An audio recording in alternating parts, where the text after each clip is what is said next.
नमस्कार, बालविश्व मराठी बेबी वर्ल्डमध्ये सर्वांचं मनापासून स्वागत। हेल्दी बेबी फूड रेसिपीमध्ये आज आपण 6 महिन्यापेक्षा मोठ्या बाळाच्या हाडांमध्ये आणि स्नायूमध्ये भरपूर ताकद आणणारी, बाळाचं वजन आणि इम्युनिटी बूस्ट करणारी, बाळाचं पोटाचं आरोग्य उत्तम ठेवून बाळाचं वजन छान वाढवणारी अतिशय हेल्दी आणि झटपट अशी एक रेसिपी पाहणार आहोत। ही रेसिपी बनवण्यासाठी मी इथे 3 शेवग्याच्या शेंगा घेतलेल्या आहेत। त्या अगदी छोट्या छोट्या या पद्धतीच्या पीसेसमध्ये कट करून वरची सालं जेवढी शक्य होतील तेवढी काढायची आहेत आणि या पद्धतीने तुम्हाला कट करून घ्यायचे आहेत। मी इथे सगळ्या ज्या शेंगा आहेत ह्या छोट्या या पीसेसमध्ये कट केलेल्या आहेत। नंतर थोड्या वेळ मिठाच्या पाण्यामध्ये ठेवून स्वच्छ अशा धुवून घेतलेल्या आहेत।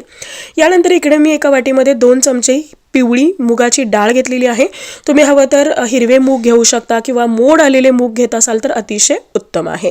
हे मी एका कुकरमध्ये घातलेलं आहे आणि त्यामध्येच 1 ग्लास पाणी घातलेलं आहे। याचमध्ये आपल्याला घालायचे आहेत 2 लसणाच्या पाकळ्या, त्यानंतर 1 छोटासा आल्याचा तुकडा, त्याचबरोबर 2-3 काळी मिरी आणि लवंग, आणि त्यानंतर यामध्ये 1 जाळी ठेवून तुम्हाला ज्या आपल्या शेंगा आहेत शेवग्याच्या तर त्या यावरती ठेवून द्यायच्या आहेत। तुम्ही हवं तर पाण्यामध्ये सुद्धा टाकू शकता, काही हरकत नाही, पण आपल्याला या नंतर व्यवस्थित काढता यावेत यासाठी मी इथे जाळीचा वापर केलेला आहे, ज्यामुळे या छान वाफलूनही निघतील आणि आपल्याला हे घेणं सुद्धा इझी पडेल।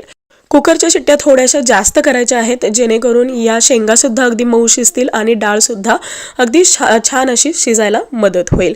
इकडे आपले हे कुकर आहे हा तयार झालेला आहे। मी शेंगा बाजूला थोडा वेळ थंड व्हायला ठेवून दिलेले आहेत आणि तोपर्यंत आपली जी डाळ आहे ही आपल्याला छान एकजीव करून घ्यायची आहे। यामध्ये घातलेला जो लसूण आहे तो मॅश करून घ्यायचा आहे।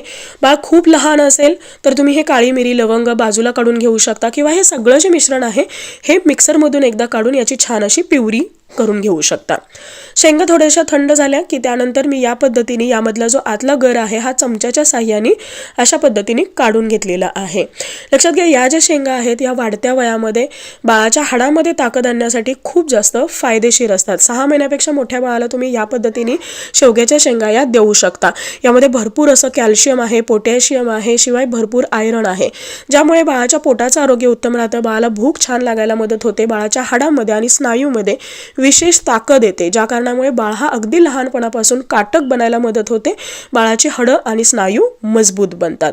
तर याच पद्धतीने आपल्याला हे सगळ्या ज्या शेंगा आहेत याचा गर हा काढून घ्यायचा आहे।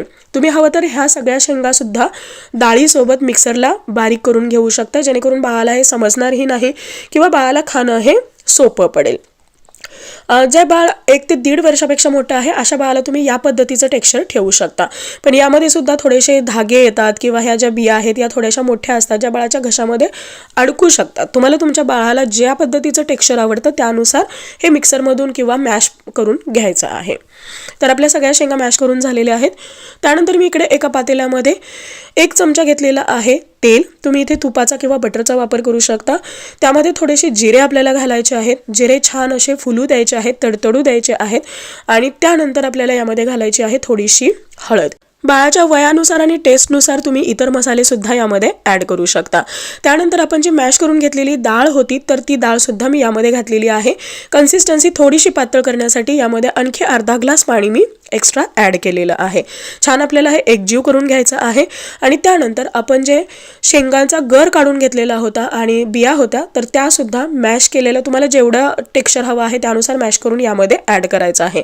मिक्सरला तुम्ही प्युरी केली असेल तर ती प्युरी यामध्ये ॲड करून घ्यायची आहे। छान असं एकजीव करायचं आहे। अगदी थोडासा हिंग घालायचा आहे, हा टोटली ऑप्शनल आहे, आणि त्यानंतर हे छान मिक्स करून तुम्हाला याची 1 उकळी काढून घ्यायची आहे।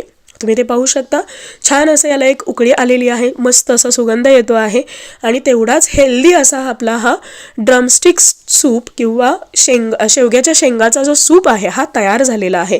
हिवाळ्यामध्ये तुम्ही बाळाला ॲज अ स्नॅक म्हणून देऊ शकता, भातासोबत चपातीसोबत तुम्ही बाळाला हे देऊ शकता। याची टेस्ट आणि बलवर्धकपणा आणखी वाढवण्यासाठी यामध्ये थोडंसं तूप आपण ॲड केलेलं आहे, जेणेकरून याची चव आणखी एनहान्स होईल। मस्त असं हे मिक्स करायचं आहे आणि गरमागरम सूप हे बाळाला सर्व करायचं आहे।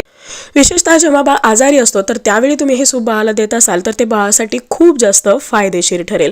तर कशी वाटली आजची रेसिपी जरूर सांगा आणि जरूर ट्राय करा। Thank you so much for watching this video. Bye, see you soon with new topic.